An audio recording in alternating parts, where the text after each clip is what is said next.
You saw A week or two. there what happens, we eventually, click it, and it won't be able to manipulate the back. It just gets stuck and you're done. And then let's go forward here. Yeah, let's do it. Glad.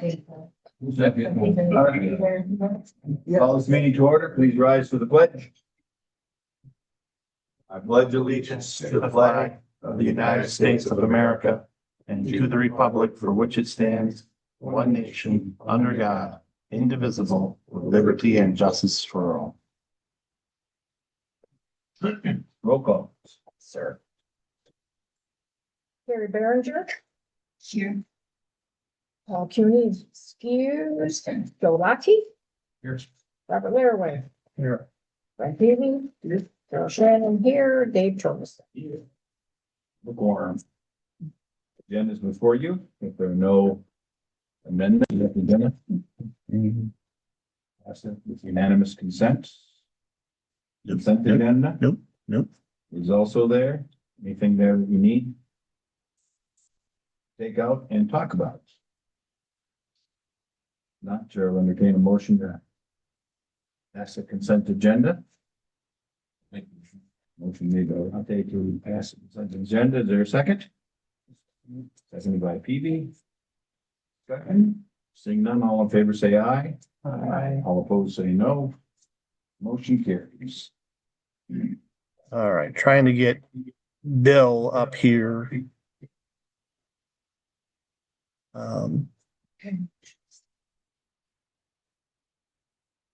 Bill, can you take over the presentation from your end?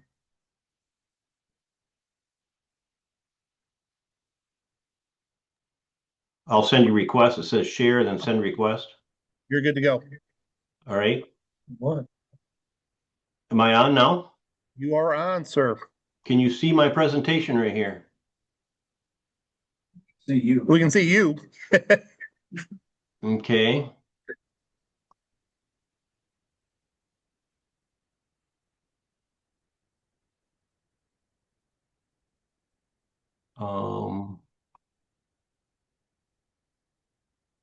Still see me, or can you see this presentation yet?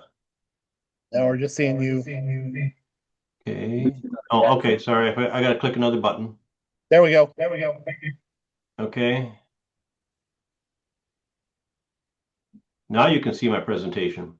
Yes, we can. All right. Everybody see that okay, or at least have a copy in front of you? Okay. So appreciate the chance to be here tonight. I'm going to just take a few minutes and go through our presentation. It's pretty brief, but what I did is I tried to highlight the key sentences and phrases and numbers in here that I think are the takeaways, the things that I would want to know if I was a board member, and kind of skip all the other accounting jargon and lingo that's in the report. Once I get through my presentation, I'll be glad to go through the full report or answer questions on that, or talk about the audit process, whatever you'd like. But I don't see anybody on my screen, so if you got questions, please feel free to interrupt. Okay, I'm going to start with the independent auditor's report. I'm going to primarily reading either the highlighted areas or the red text boxes. So the first paragraph, we've audited the accompanying statements. Next paragraph, in our opinion, the financial statements referred to above present fairly in all material respects. That's the most important line in the entire report. Okay, it's to rephrase it, we're saying that the financial statements here presented is a fair presentation of where you were at the end of the fiscal year. Okay, and that paragraph is to pages 1 through 21 of your full report, which is your financial statements and your notes. Moving down a couple of paragraphs, change in accounting principles. The village adopted new accounting guidance, GASB 101, on compensated absences that were just required to disclose when new guidance has been implemented, and it was this year. The next page is the second page of that letter. Under the required supplementary information paragraph, in the highlighted sections, reading accounting principles require that management's discussion and analysis and other required supplementary information be presented. Moving on down, we've applied certain limited procedures. So we read that and make sure there's nothing in those documents that are inconsistent with what we saw during our audit. But as the last sentence in that paragraph indicates, we do not express an opinion or provide any assurance on the information because the limited procedures do not provide us with sufficient evidence to express an opinion or to provide any assurance. So the little red text box there says no opinion issued, and that requires supplementary information, the text box at the top of that. It just kind of reiterates it's the management discussion and analysis, which is in the very front of your full report, Roman numerals 1 through 7, and then the budget information on pages 22 through 24. So that's what that paragraph is addressing, those sections of the report. Under the supplementary information paragraph, this is referring to the financial statements of the non-major funds, pages 25 through 26. And in the middle of that paragraph, the information has been subjected to the auditing procedures. And the last sentence, in our opinion, the additional supplementary information are fairly stated in all material respects. And then the last paragraph that just mentions the government auditing standards report. We've issued that report. It's included in this packet, so we'll cover that here at the end of the packet. I'm going to pause for a second. Anybody have any questions? Again, shout them out because right now I don't see any faces. Okay, hearing none.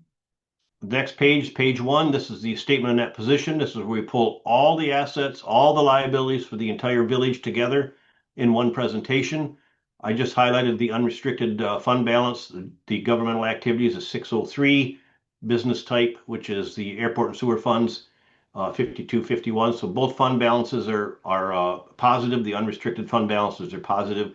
That's always a good thing. And then page 2 shows how that fund balance changed over the years. So this is your statement of activities, and the change in net position would be your increase in profit or loss if you were a for-profit company. So you can see the governmental activities increased 58,646. The business type activities, airport and sewer, went down a little bit. So net overall, you increased about a $58,000 positive increase in your net position. The next couple pages, pages 3 and 5, this is what we refer to as the modified accrual basis. This is cash basis, essentially, with some modifications for receivables and payables that took place within 60 days of year end. This is more what the statements that you're more used to looking at. So there on page 3, excuse me, total fund balances, general fund was 616 grand. You can see major and local street there, 418, 151,000. Lake restoration is 48,000. And then you have a small fire withholding and sheriff fund with $100 in there. So all of these are good, healthy fund balances. And if you turn to the next page, page 3, this is the statement of revenues, expenses, and changes in fund balance. It shows how that fund balance changed over the course of the year. And the highlighted line there, a net change in fund balance. General fund went down a small $2,600. Major street, local street also had decreases of 46,000 and 22,000. Lake restoration went up 17, and the fire and sheriff withholding went down 14,000. Overall, a $69,000 decrease. Your fund balance are still very, very healthy. We usually take a look at the fund balance compared to total expenditures, and you can see your general fund. You've got more fund balance than you have for an entire year's worth of fund expenditures, as you can see by comparing it to the 446,000 above that. So you got very healthy fund balances. The next page is the government auditing standards letter. Excuse me. Under the internal control, report on internal control over financial reporting, second paragraph down there. We consider the village's internal control over financial reporting as a basis for designing audit procedures, not for the purpose of expressing an opinion on the effectiveness of those internal controls. Accordingly, we do not express an opinion on the effectiveness of the internal controls. So the red text box there kind of highlights that we do not express an opinion on internal control. We do test it. And if we find issues during our testing of internal controls, we would mention that in the body of this letter, a couple more paragraphs down, and you can see the highlighted sentence there. During our audit, we did not identify any deficiencies in internal control that we considered to be a material weakness. So that's a good report on internal control. The next paragraph, report on compliance and other matters. We perform tests of compliance. Non-compliance, with which could have a direct and material effect on the financial statement amounts. Providing an opinion was not an objective. just like in the internal controls, we do not provide an opinion, but we do test compliance. And if there's any issues that we find, again, they would be identified here. And you can see there was no instances of non-compliance noted in the very last sentence of that paragraph. So good news on both internal control and compliance. Then this last letter, you should have got a copy of this in the mail. This is a communication with those charged with governance at the conclusion of the audit. Professional standards require that we communicate to you the following information. I highlighted some of the information there. They did implement GASB 101 compensated absences, which was mentioned in the opinion. We noted no transactions entered into the village during the year for which there was a lack of authoritative guidance or consensus. All significant transactions have been recognized in the statements. And then there's an accounting estimate section. Those typically are your compensated absences, and estimated lives of capital assets are your major estimates. Near the bottom there, the financial statements disclosures are neutral, consistent, and clear. We encountered no significant difficulties dealing with. That's always a good thing. Next page. Management has corrected all misstatements. None of the misstatements detected as a result of the procedures and corrected by management were material. This is required wording, and it is a little misleading because there were no misstatements, but we're still required to put that in there. Disagreements with management, we're pleased to report that no such disagreements arose during the course of our audit. We have requested certain representations from management, and they did provide those. Next paragraph, to our knowledge, there were no such consultation with other accountants that took place. And then under the other audit findings and issues, we generally discuss a variety of matters with management. Our responses were not a condition to our retention. So that is a brief overview of the packet. I think I can stop sharing if I stop sharing. I think I did. Anybody there? Yes. Yeah, we're here. Okay. I don't see anybody right now, but has anybody got any questions? Now he's. No. Hang on. There you go. Whoa. Hey, we're gonna dance or what? It's the audio talking. Yeah. Hang on.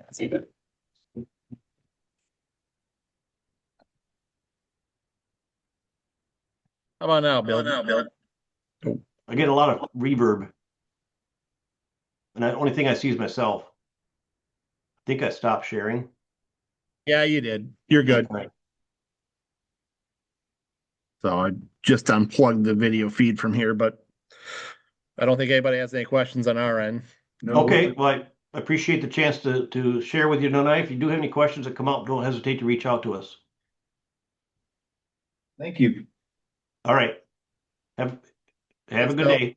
Yep, You too. thank you. Bye-bye. Let's see, 1, 2. We got intro to attend. I just have one thing to say as the president is, for the people that are watching that may not, that aren't. We have, But, with our Lake Restoration Committee, as far as the Riviera dredging was concerned, this is a multi-year project, and, we didn't get the results that we thought we were going to get, but that doesn't mean it's over with. I mentioned that in our Lake Restoration Committee meeting, but we knew that we're going to have to review or revisit Riviera Park and their dredging. Anything, is that about right? Right? Oh, you weren't there. bless. Bob Oh, was. yeah, remember it? Yep, that's okay. So I just want everyone to know that, that'll be a continuing project, and we knew it because it's a 10-year deal. So that's it for me. Ms. Jessica? This year, we raised just over $5,000 for our adoptive family program.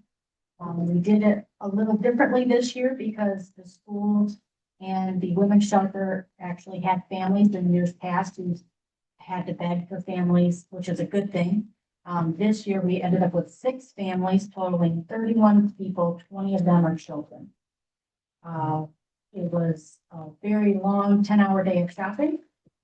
Everybody can see behind me everything that we did. We also had a lovely young lady come in and her quilting group, I believe she said, quilted handmade stockings for another nonprofit Christmas outreach type thing. And when they went to give them to them, they told them that they were too fancy.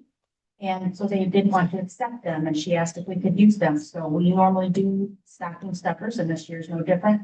The only thing different is this year we use the stockings and put all of the treats inside stockings for the families to. So pickup will be a little bit later this week. And October was gonna next week, because one of them ladies wanted a pair of pink wrestling shoes. And I had to order those from the company that she wanted. I'm so very excited to get those, and then we were able to make them. And as always, we could not have done this without the community. They come through every year and make everybody very proud. Thank you for spearheading that. Yes.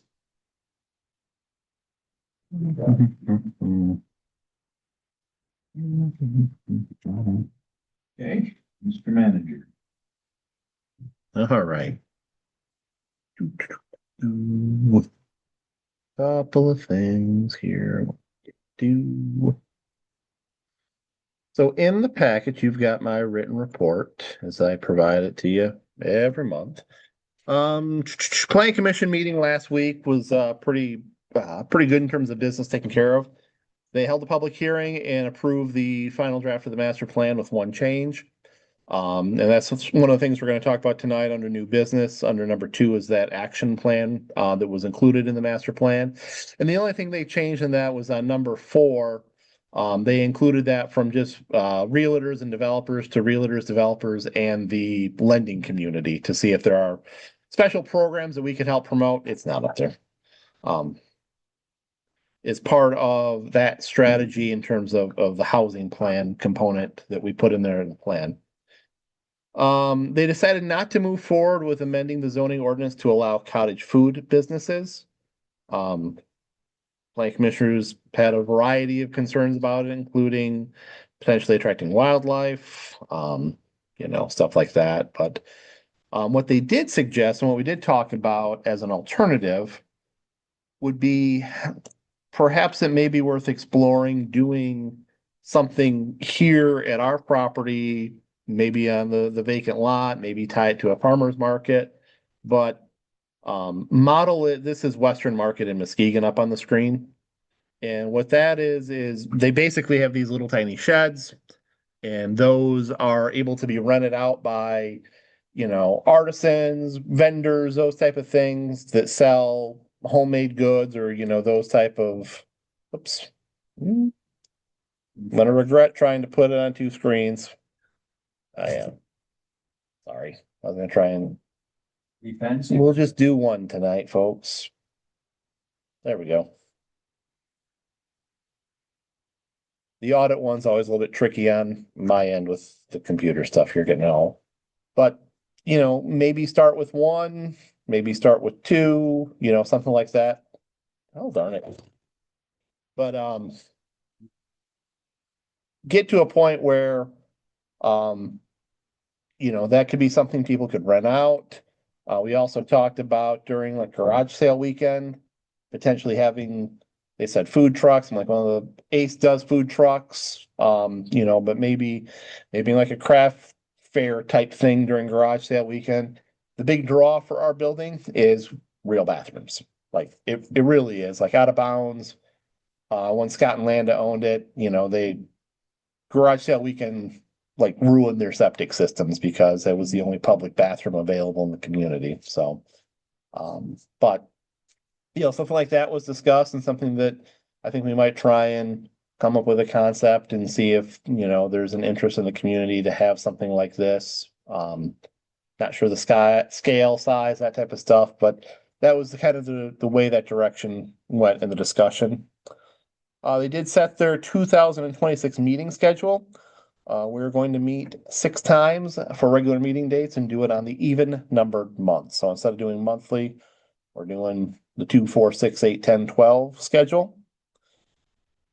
An issue that we also discussed was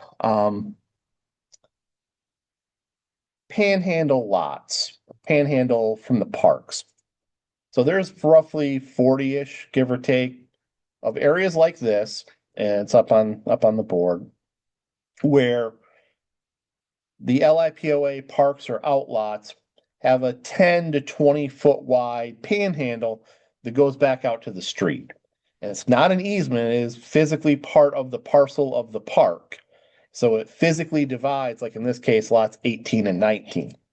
Why this is an issue and why we talked about it is because 18 and 19 have a different parcel between them, they're not considered contiguous for our zoning. So if you had a house on 18, you couldn't put a garage on 19. We said, that's probably not consistent with the direction we've been moving in terms of accessory structures. If you can build it across the street, it makes sense that you should be able to hop, a 15-foot wide strip that literally never gets used, and most of them aren't even marked. Obviously it has to be fully, meet the setbacks. You wouldn't be able to build over that, but creating a carve out in our zoning to allow, like in the bottom one, 140 to have a house and 139 to have a garage really seems consistent with the direction we've been heading in terms of garages. So they did want to see language on that, so that'll be presented at their February meeting. It would have to probably come off the main road, I would think. You couldn't use because they'll wind up using that 10-foot wide thing to drive in there. Don't put their door on the, Yeah, those kind of things. yeah, that's a good point. Yep. Yeah. And then one thing that really just came up within the last couple of days that I wanted to highlight, and I'm going to send this out in greater detail tomorrow, so that the newer members get the long storied history of garages in our community. I told this gentleman garages are literally the thing that has been tinkered with the most in our community zoning. This house here, without a little bit of a tweak, doesn't meet our zoning code because the garage is not connected to the home by anything more than a breezeway. This house is going to be built on El Camino, and the workaround is that the home is a walkout. He's going to make the garage a walkout and connect from the basement to the underground storage walkout side of the garage. That's physically connected by walls and a foundation, which is what our code requires.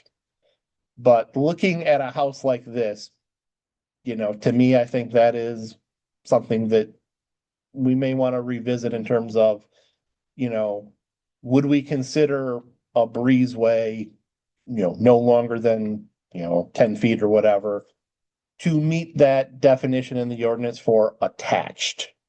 Because right now you got to have walls, and foundation and that kind of stuff. And this is a gorgeous house. It would fit perfectly in any neighborhood in our community. But the long storied history of how we got to garages as we did is an impediment. And really, it isn't the garage half of the equation. It goes back to a 2006 ZBA case that the person couldn't build a detached garage in a way that attached to his home without substantially renovating the inside of his home. And so his workaround that the ZBA signed off on is it's got to have a connected by the foundation. So the guy poured a foundation that connected the garage to the home and then built a deck between the two. And that at the time satisfied what the ordinance required. And that kind of snowballed. Planning Commission and council at the time were like, absolutely not. This is not attached. This is not connected. We need to clean this up. But, that's something that I want to get your feedback on before I come back to the Planning Commission in February and say, is this something that you guys want to work on as well? Because it would need to originate them since it is a change in the zoning ordinance. The Lake Committee changed gears. Asked for LIPOA Manager King to reach out to Eagle about additional permit activity that may be needed at Riviera Park and also along the main body for testing. Eagle did get back to George and said, if you're going to go clean out that point on Riviera, that's going to be a permit modification. And for each of the bays you want to do you're gonna have to do the full testing, all 6 samples at each one of those sites. You can't bundle them and do 6 and 2 and 2 to get your quantity level. So that's gonna be a costly endeavor because, as George said, those are about $600 a test. So if you're doing 6 or 7 at 3 bays, that's 18 tests at $600. I mean, so you're looking at almost $10,800 right there. I did reach out to Mally per their committee to see what would be the cost to potentially go in there and clean up basically like a 24 by 140 area along the southern part of the boat launch. And Brad just got back to me yesterday and his price was about 22,500, which is basically all the money that they're going to have in their account this winter once we settle with the county in March. So we don't have the money to even do that. We don't have the money right now to do, I think we have the money to do 11 grand in testing, but because we still have another almost 18,000, I want to say, due in that count that hasn't been paid yet that will get settled on the county. But that area that needs that additional clean out. So right in here is where they ran into a bunch of rock. So cleaning that out would be a permit modification. And we were hoping to come in here and clean this area out to do boat slips for 2026, but I think it's going to be cost prohibitive at this point. That's permit mod. That one we could slide in under the current permit. We don't have to do anything for cleaning this out here. But the price from Mally 22, Just to do that? just to do that, yeah, yeah, that's, so. And then I think the committee, we haven't set a next meeting date, but, that's kind of where things are at the moment. We did have a representative from that neighborhood close to Riviera Park, who's now on the LIPA board, share with the committee the feedback he's received from his neighbors, wondering if they're done, what more is going to happen. But definitely we do need to come back. There is additional work that needs to happen there. Especially, I think Eagle said doing this connection here would be actually a new permit because Playa Park was outside the scope of the original project. So that was the feedback received from both of those that George and I were asked to get. Moving on. I have a question. Yes. The stretch that will cost 22,000, is that where the boats would launch? Otherwise, there is none. No, that would just be where they dock. I mean, dock, that's what Yeah. I meant, yeah. And the committee talked about that launch in decent detail because once we clean that area out, about 2/3 of the way out, it drops like this. I mean, you can't launch there, and it's shallow even with the clean out. Certainly too shallow for modern pontoons and that kind of stuff. They have a deeper draft than you had back in the 70s. So what the committee kind of, just big picture conversation, not plans, was, maybe that launch gets turned into like a kayak or canoe launch. And we look at a park that has a deeper bay to put in a third launch if we need to have a third launch. So somewhere that it is deeper that can accommodate, modern sized boats. And so go big picture, no plans, nothing like that. Just kind of, recognizing that launch of that park would need to be completely replaced. And if you're going to do that, is it deep enough to do modern boats there?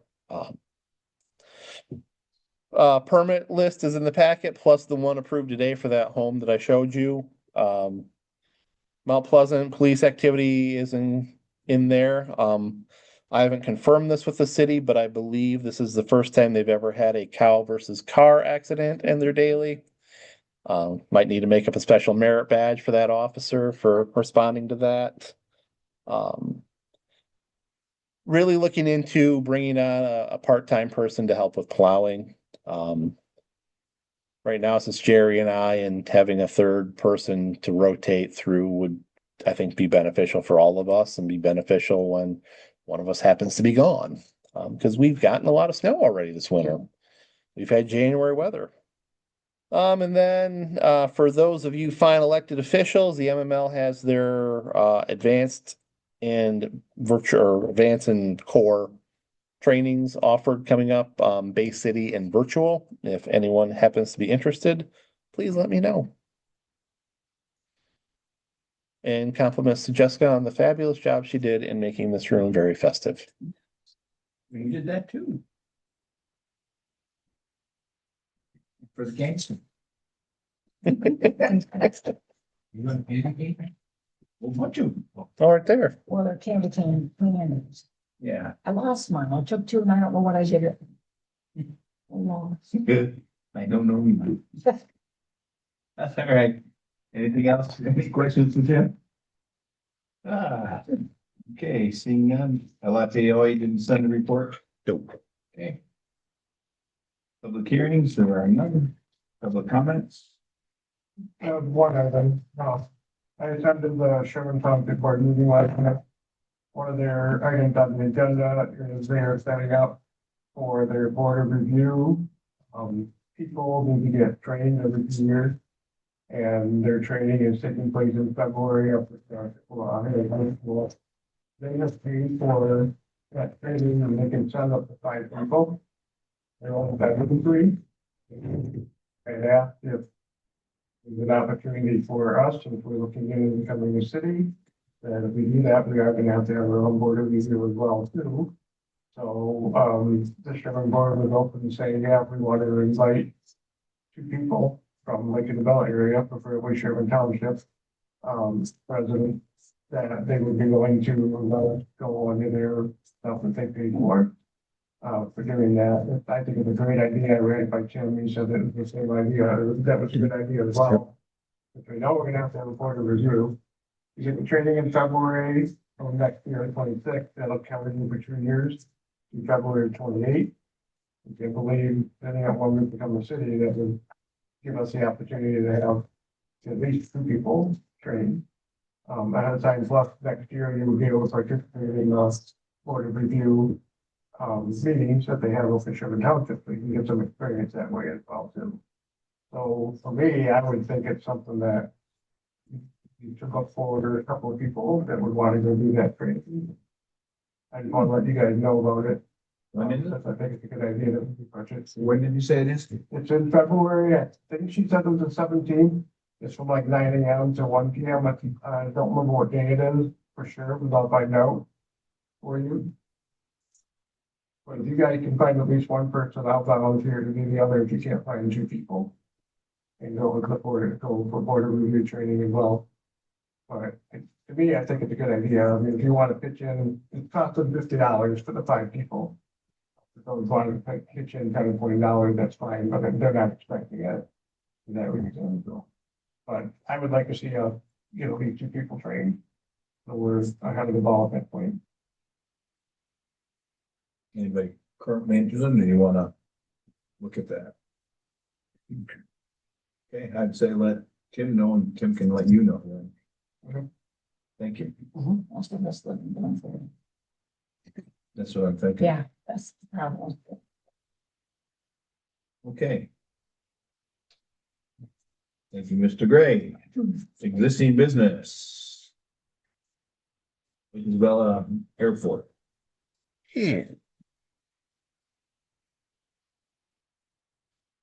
So I had a meeting with Tom Corser last week, and he filled me in on where they are at in terms of their discussion, planning, whatever.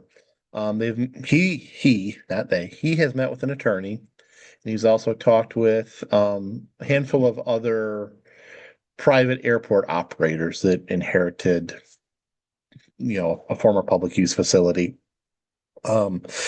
He was trying to get the band together over there to meet last week or early this week. But he did ask, could we have another month before you guys do anything? I said, at this point, I really don't see an issue with that. We've already paid the insurance. It's not like, that's an expense we can get back. You're talking a $20 $30 light bill for a month. To me, it's not an issue. Especially they are moving in good faith. So I did run the option of potentially renting the facility by our attorney. He said, the thing about that is they're going to have insurance that names you as an also insured. And the reality is they're not gonna get insurance at the same rate that you get it, because as a municipality, you have certain liability exclusions, that apply to you as a governmental agency. And Tom did share the conversations that he's had with insurance agents about insuring the facility, and it is at a higher price than what we pay. So we're paying $1,800 this year, and theirs was more than that, so to do it. If they take it over, would it be available for emergency landing? Yeah. Yep. As long as it's open. We can make the insurance part of the lease though, right? I don't know if that's been talked about. Yeah, I mean, if we covered the insurance and leased it, It's going for $1,801. yeah, $2,000 a year, lease it back to them. Yeah, covers most of your power, or make them responsible for the utilities, That would make more sense. Be easier for them. Places I rented, you had to pay for some of the utilities. Yeah, I mean, I'd happily to bring that back to them and say, if this is a better option because we can get the insurance at a discounted rate. At least, We can lease it to them as long as we carry the insurance. Is that what you're saying? yeah. Yeah, insurance has to be there for, as long as, unless they take They ownership. have to carry the insurance. Yeah, yeah, So we would still own it technically. we would, yeah. Yeah, so I mean, if we don't divest ourselves of ownership in the facility, we have to maintain insurance if it's going to be an airport, just out of good stewardship to our taxpayers, I think, was thinking about the concern when Duquesne closed. Yep. And the concern about getting emergency vehicles out and about. So if we have that available, I think that makes people feel more comfortable about emergency care. I think that would be part of our people's concern moving into city. And there's also a second helicopter landing area in the village. Where's that one at John? It is, oh, come on.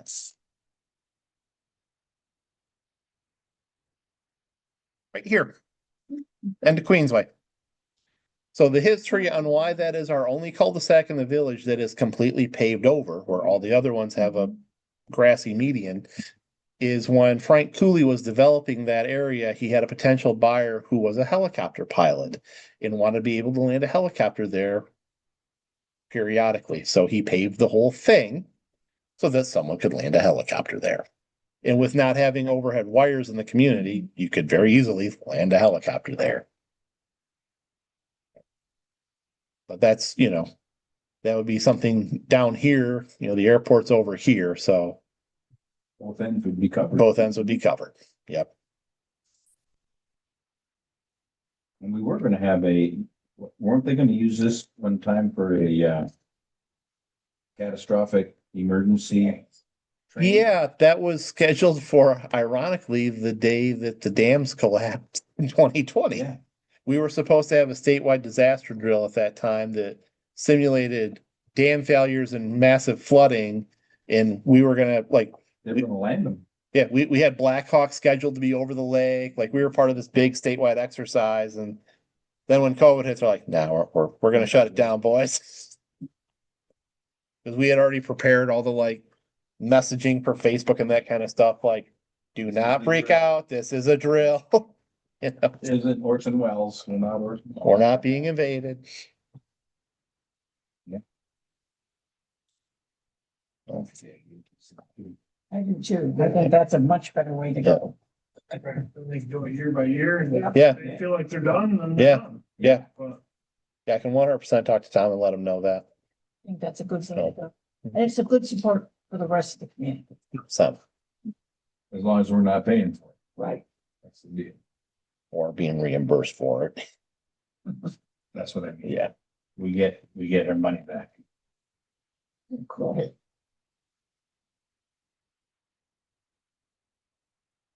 Safety.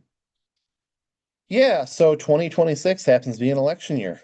In case you didn't know, 4 of you guys are on the ballot this year, next year, whenever it is. There are 3 election dates in Michigan allowed by law. Get to it here. In 2026, those are gonna be on May the 5th, August the 4th, and November the 3rd. With all great things, there are many dates in the process. The most important one is for ballot wording to get to your township clerk and the county clerk to make said election date. It's 12 Tuesdays beforehand. So in May, that would be February 10th, August, May 12th, and November, August 11th. For any type of millage that we were to present to make it to the 2026 summer tax bill, the only one of those dates that works would be the May election date. This board has told me that it is your desire to put something on the ballot in 26 in terms of some type of millage proposal to fund policing. Whether that's with the city, the county, or ourselves, yet to be determined. I know the city definitely is very interested in doing that. But my question to this board would be, how would you like to work that process? Is there a preferred date to target? And we have a committee, public safety committee, that's not been too hardly used, that certainly could be leaned into a little bit more to review this and bring it back to you guys. You know, and do you want me to pursue proposals from both the sheriff and the city? Well, I think the date has to be November 3rd in order for us to get our stuff together. Because I don't want to pay for an election. Well, and since it's an off-year election or a midterm election, it's not going to be that crowded. I mean, this is when most of these ballots come up. So that's what I would think. That'd be the first thing, side, and then I guess the rest would have to go to the public safety committee for their suggestions. You know, how do we want to do it? We want sheriff, what that costs, city of Mount Pleasant, how much that is. We have to organize that. Yeah. I don't like what the city of Mount Pleasant's doing compared to the sheriff's department. 100%. Seems much more. Yeah. I have a different word, but. Yeah. I like the coverage better and the way they're around and they stick out. 100%. Yeah, and that isn't to denigrate on the sheriff's department in any way, shape, or form, but there is certainly a different level of professionalism from our office in dealing with that side of the table. Held from the reports. I've heard no complaints. No. Yeah, I think we probably need to do some surveying stuff, just to Yeah, see Yeah. what people's appetite would be. That's gonna be the biggest thing, is how much money. yeah, how much money in, Right. you know, so realistically, I think we would want to try and get a very firm ballparkish proposal before we go out to the survey, so we can realistically tell our people that, you know, this is a very good faith estimate on what this option costs and this option, you Yeah, know. we could do 20 hours a week, 30 hours a week for you. What, 3 different. Yeah. And send that out, like, Yeah. what are you guys thinking? I mean, those might be super high numbers. You know, and this part of me thinks that there needs to be a multimedia approach in how we present that. Obviously, a print newsletter, but I would really think that something like this, we should do some type of 2 to 3 minute video presentation on our website that, hey, you can come watch this. This is the Cliff's version. More information can be found here. Please look at all this before you take the survey. You know, to me, that makes sense because it is a pretty nuanced issue. Especially if you're gonna talk about creating our own, which I don't think is the preference in the scenario here, but. One, the significant thing is that we have to make mention of too, is we had a millage at one time. And because the sheriff's department and Union Township went sideways, we didn't use it. we didn't charge for it, so they had the protection without, and we covered it for 3 years, or 2 out of the 3 years, we've covered. Yeah, we did. It'd be And- important, yeah. And I it's important that they agree. know that no, hey, we have integrity Yeah. because we could have charged you and Yeah. saved it, we didn't. Yeah, we could have been. We didn't pay it or Yeah. levy it, I guess. is the word. Yeah. And I think that's a linchpin 100%. for me. I don't think a lot of people realize that, though. No, and our job is to educate them.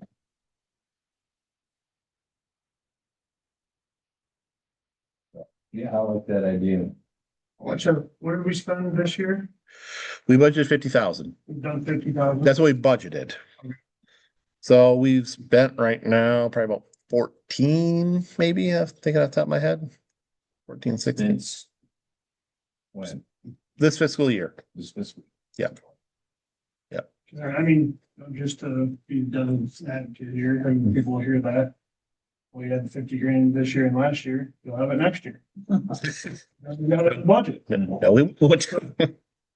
we have it in the budget for next year, yes. Saying. Yeah. I don't, like, we don't have a huge budget anyway. Yeah. 50 grand's a lot of money on cash. Well, part of the reason we have that 50 grand is because we didn't levy that millage, right? Right. I mean, we didn't levy it and we didn't spend it. I guess that's not right. No, it's not. No. We didn't collect it. Correct. Yeah, we ship. Yeah. We did what Congress does. We spent the money, but didn't have it. Didn't have, Well, yeah, it's- we covered it out of general fund. Yeah. Yeah, it was the opposite. I noticed in their activity reports, there's 28 property checks. Is that at our request or resident request or? They just, Those are them checking like our property, the LIPOA, the parks, the airport, those, businesses that are, after hours or on the weekend. Sure. So, well, the residents who leave. Yeah. So, right? yep. I thought one of the Yeah. presidents requested. Yeah. Yeah, we've only- Gotta feed advantage. Yeah. Yes. We've only got about, I think, 6 or 8 of those right now, and we've not been pounding that drum a lot because without a code enforcement officer, we were doing basically 2/3 of those checks, 3/4. So, yeah. If we were to, just a question before we start going Mhm. on the show. If we were to say outfit our code enforcement car or just purchase a full cruiser, Mhm. would they be willing to drive that when they came out here? That's certainly like I asked them. Yeah. Because, I mean, what's cool about that is if we're using that vehicle for code enforcement, who's actually driving that thing, Yeah. you get a little extra police coverage. Yeah.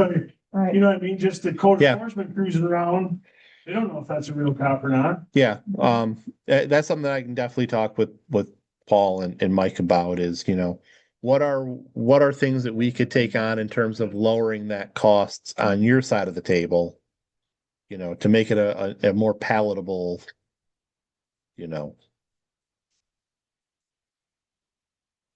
That's all good. One thing I would like to see though is more traffic stops. One of the main complaints we get from our residents on the street and plenty in here is speeding. Yeah. Speeding and stop signs and they make 3 traffic stops. I think we could ask them to make a little more effort on traffic stops. Get that visibility out there. Right, you don't need to go right in 5 over seconds, but I mean, some people that are flying, if you're going 60 on, That and sailing through stop signs and Yeah. complete disregard. I mean, absolutely. once they get used to the fact that nobody's gonna bother me driving out here. Next thing you know, they're gonna have more people drinking and driving out here. They don't have to look and stop. Yep. And I'm hearing our residents say they want more traffic control. So that's the only reason I'm bringing it up. We're representing our residents. And I think we could ask them to increase that a little bit. That's kind of determined by the hours they work. I mean, 3 traffic stops even for one shift. I know they could get more than that if they're, you know. Well, if they pay attention to El Camino, we get no.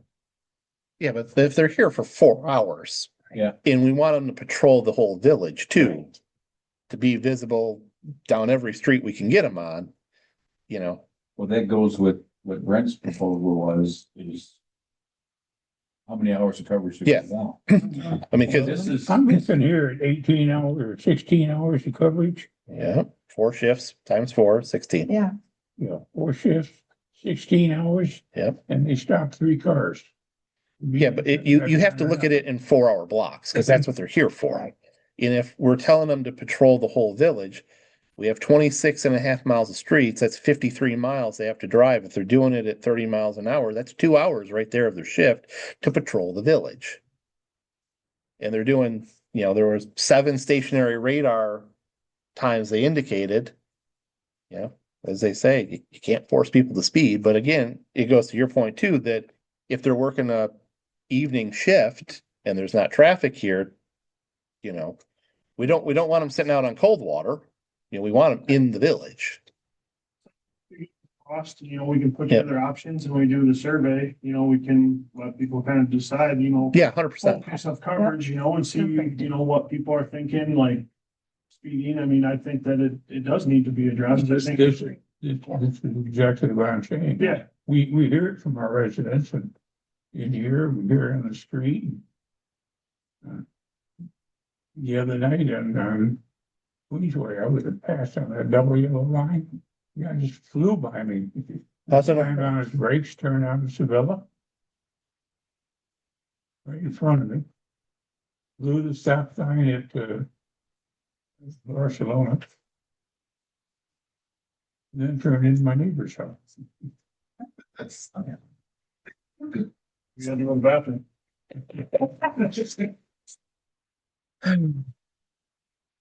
They're doing an excellent job, but I would like to see him focus a little more effort on traffic control.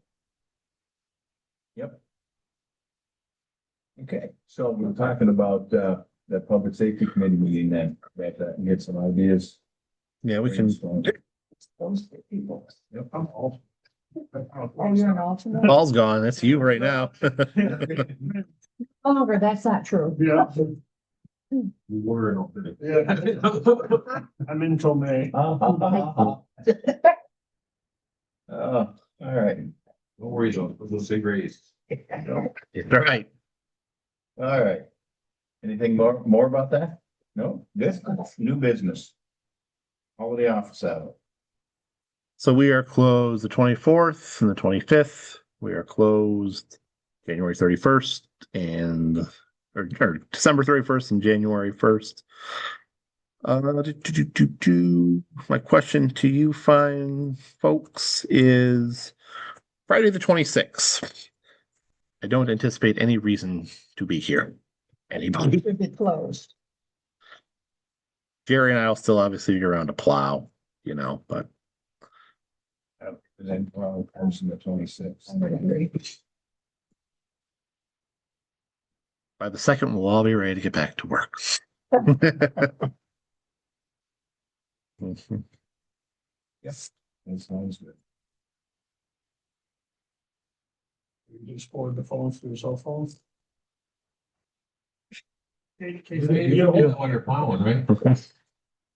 I'll check my email that day.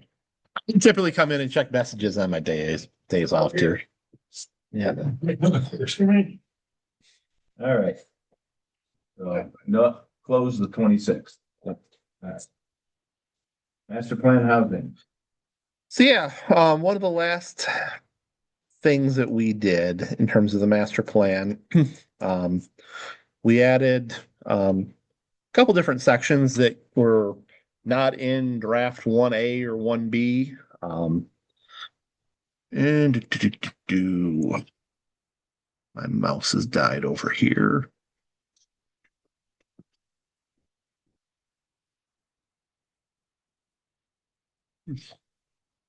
So this is your approved master plan.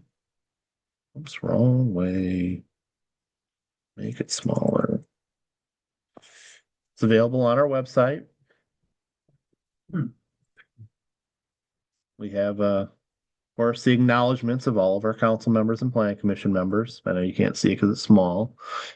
So from the first draft to the approved draft, the additions and changes that were included was under the future land use plan.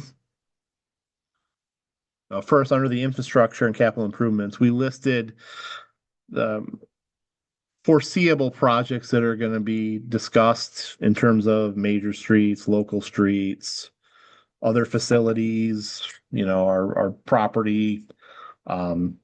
Just kind of putting that in there, that these are kind of the projects that we realistically could see being discussed in the next 5-year period, because that's what your plan's supposed to cover. And of course it does that. Using the old computer to make this work. Then we added, this was a surprise for people.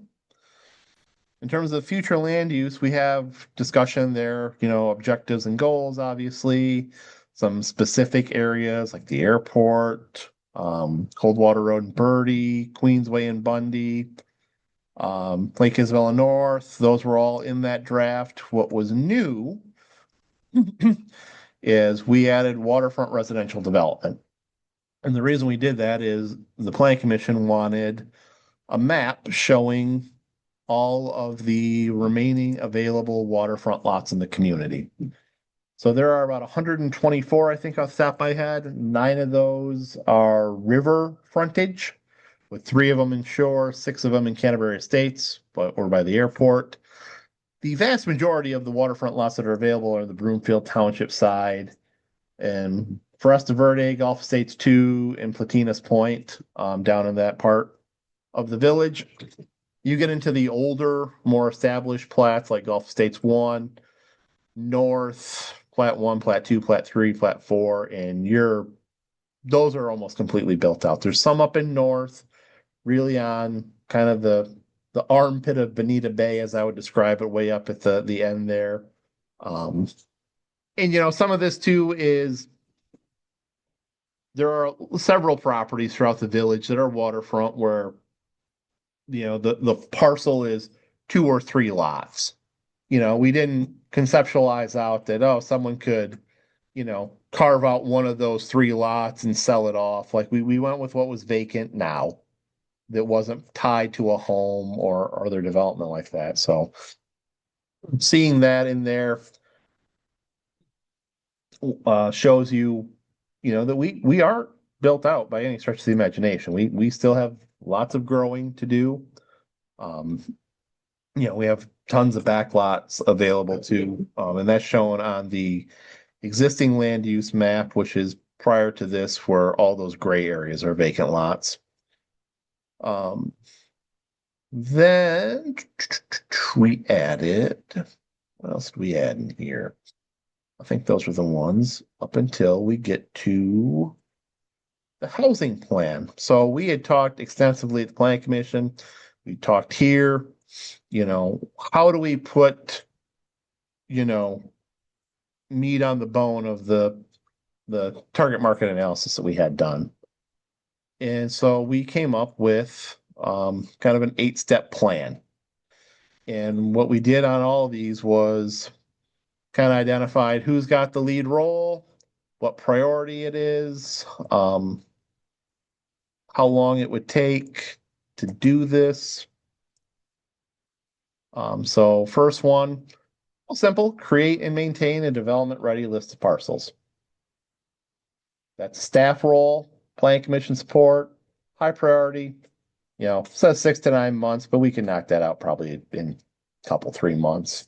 Minimal cost, and just having that availability on our website for potential builders. Zoning and permit streamline. We already have a very streamlined zoning approval process for residential. Like if you give me a completed application, meets code, like we'll approve you that day. Like it's not a hard one. But the twist on this would be, are there any type of pre-approved building plans pattern book style things that we could just have. If you want to do this, like, just come in, pay your $40 for your permit and you're approved. Like, make it literally that simple. So many have well and septic, but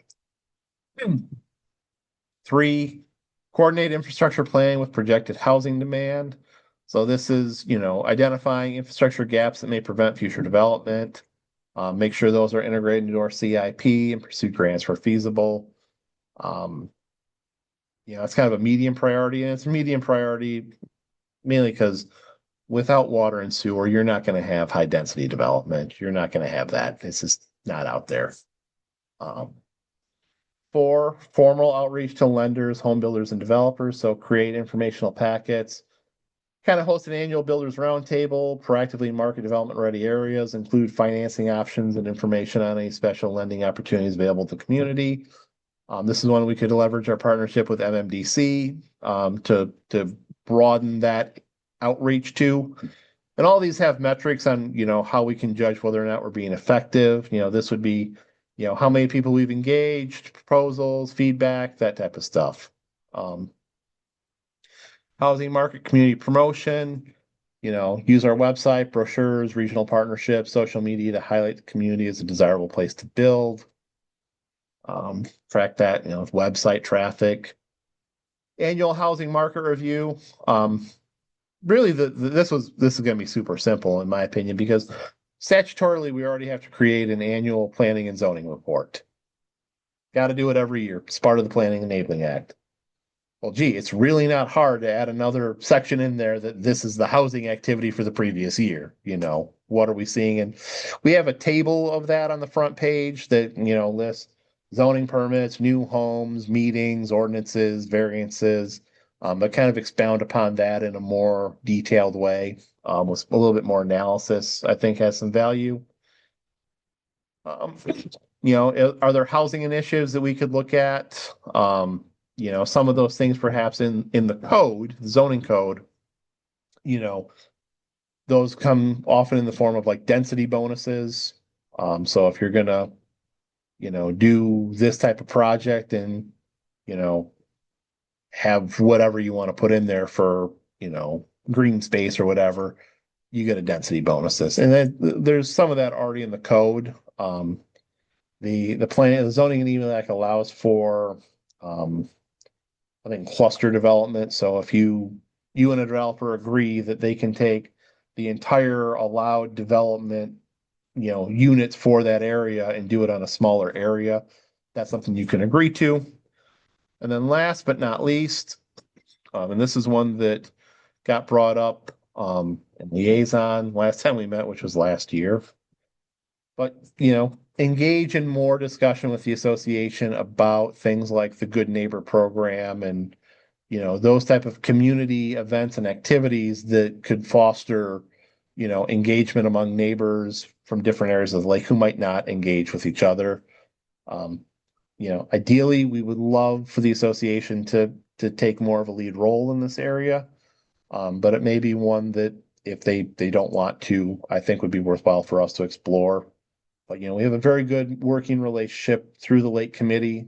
So hopefully, that could be something we could model to do something like this in the future. But with that, that is what we put in the plan that was different from draft 1. Which part of that would be addressing the land bank thing that you talked about? Part of that, No, or is that just, the land bank is a county function. Yeah. But certainly we can engage with the county treasurer and the county commissioners and say, we fully support developing a land bank in Isabella County. Like we can put into a resolution to that effect on the January agenda and send it off to them, that because it would be advantageous 100%, for us. very much so, because that would be a way to really take those lots that we acquired for public purpose from the state that were handcuffed on how we can dispose of them, Right. and turn that around into a meaningful project. And I think the city, may have an interest in something similar as well, because they have a similar issue with the Mount Pleasant Center property that because they claimed it for public purpose, they're handcuffed on how they can dispose of it, so certainly can reach out to the city as well and see if they, have any interest in, a multi approach request to the county. Like density bonuses and like reduced fees and Mhm. what would we? What are you talking about? Charging for a building permit? Yeah, I mean, our fee structure is very low. That's what I mean, I don't Like- I mean, $40 off isn't gonna entice you to build. No, it's not, but as a developer, so if you're coming in to do, Make it easy for developers.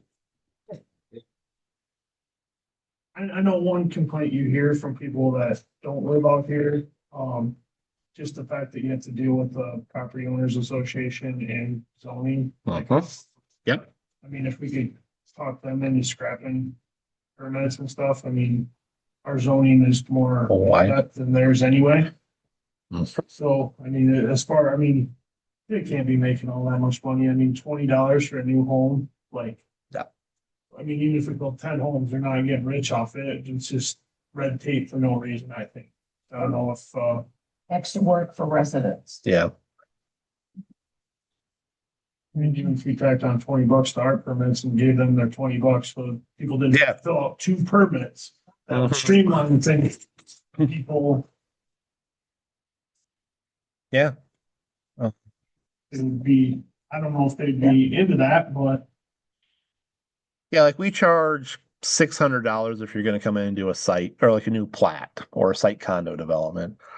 That's insanely low. Like that covers our public hearing costs, So no, we don't charge a ton in terms of our permits, and that's intentional. Like, Well, we could, for example, the parcels on Drew Road.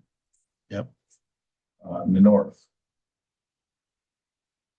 Do we have to rezone that if someone was gonna come in and build a? We would have to. Is that LR2 or LR1. like they're gonna do duplexes or something? LR1 does not support duplexes. Right. So I was wondering. Yeah. Make it enticing for a developer too. Yeah, I was thinking. There's lots of space in the village where you can build a duplex by right. Yeah. There is. No. Parcel, no, it's not parcel standards. I'm just spitballing. I'm trying to figure out where we put that in here. Is it planned unit development?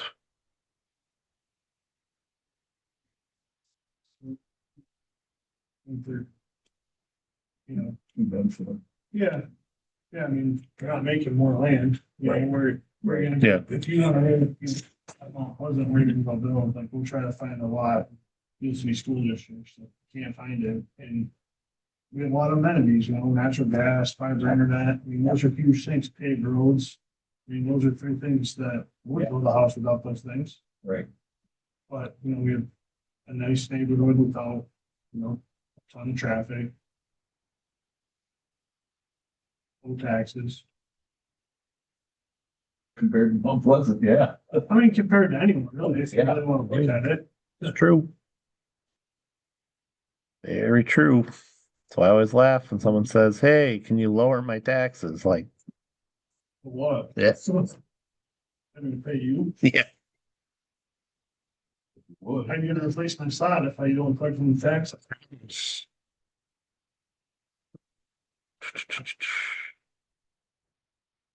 That, Tim? I was seeing where the density bonus part was in there. If we just took it out completely and left it to the state act. Actually, I was just curious. I mean, it's not like you're getting a tax abatement. No, It's what I mean. legally, you can only give a tax abatement for industrial properties that are, PA 118 properties. We actually have a formal policy that says we do not grant those. You might. We've not had a good experience in that, my friend. We had a That is bad. true. Yes, we did. 30 years back today, that'd be great. Mhm. Well, if you can't find it, Tim. Yeah. It's in the PUD part of the ordinance. No, you don't need it tonight. Okay. Anything else for the committee? Public comments? Just a quick update, the board review was at February 7th, which is a Saturday, from 9 AM to 1 PM. And I'm told they serve a mini breakfast along with that drink, if that's any kind of incentive. Okay. Any council comments? Next meeting is in January. And we should do odd ones. So, well, No other announcements? No, sir. None?